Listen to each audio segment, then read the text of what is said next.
دنیا کے لوگوں میں سے بدقسمت ترین وہ لوگ ہوں گے جو قیامت کا منظر کو خود اپنی آنکھوں سے دیکھیں گے۔ اس روز یعنی قیامت کے دن سے پہلے ایک دم ایک خوفناک آواز آئے گی جس کے خوف سے سب لوگ سب کچھ بھول جائیں گے۔ اس خوفناک آواز کے بعد سورج پھٹ جائے گا، تارے ٹوٹ جائیں گے، چاند بکھر کر ریزہ ریزہ ہو جائے گا اور زمین میں دراڑیں پڑ جائیں گی اور پہاڑ روئی بن جائیں گے، سمندروں میں آگ لگ جائے گی، دنیا تہس نہس ہو جائے گی۔ پھر اس خوفناک آواز کے ساتھ پوری دنیا کو اللہ تعالیٰ موت دے دے گا۔ جب سب کچھ ختم ہو جائے گا پھر پہلے دوسرے تیسرے اور اسی طرح ساتویں آسمان تک سب کو موت دے دی جائے گی۔ سب فرشتوں کو گرا دیا جائے گا اور انہیں زیر زبر کر دیا جائے گا۔ پھر رب تعالیٰ فرمائے گا کہ کون باقی ہے؟ آواز سن کر ملک الموت حضرت عزرائیل کہیں گے کہ یا اللہ مجھ سمیت تیرے 4 فرشتے ہیں، یہ جبرائیل، میکائیل اور اسرافیل ہیں۔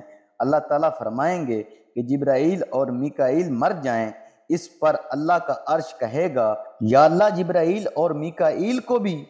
تو اس وقت اللہ تعالیٰ فرمائے گا کہ خاموش، میرے عرش کے نیچے موت ہی موت ہے۔ پھر دوبارہ اللہ تعالیٰ فرمائے گا کہ کون باقی ہے؟ جواب آئے گا کہ عرش کے فرشتے یعنی اسرافیل اور عزرائیل۔ پھر اللہ تعالیٰ فرمائے گا کہ اسرافیل مر جائے اور اس وقت اسرافیل سور پھونک رہے ہوں گے اور ان کے ہاتھ سے سور نکل جائے گا اور جا کر اللہ کے عرش پر لگ جائے گا۔ پھر اوپر اللہ اور نیچے صرف اسرائیل علیہ السلام باقی ہوں گے۔ پھر اللہ پوچھے گا کہ کون باقی ہے؟ تو جواب میں اسرائیل علیہ السلام کہیں گے کہ بس اب تو میں ہی باقی ہوں۔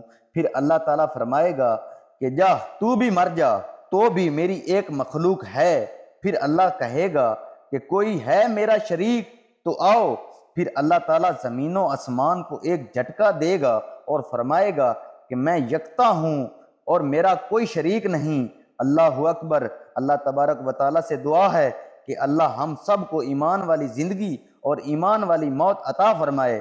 اللہ تعالیٰ ہم سب کو قیامت کی تیاری کرنے کی توفیق عطا فرمائے۔ اللہ تعالیٰ ہم سب کا حامی اور ناصر ہو، آمین یا رب العالمین۔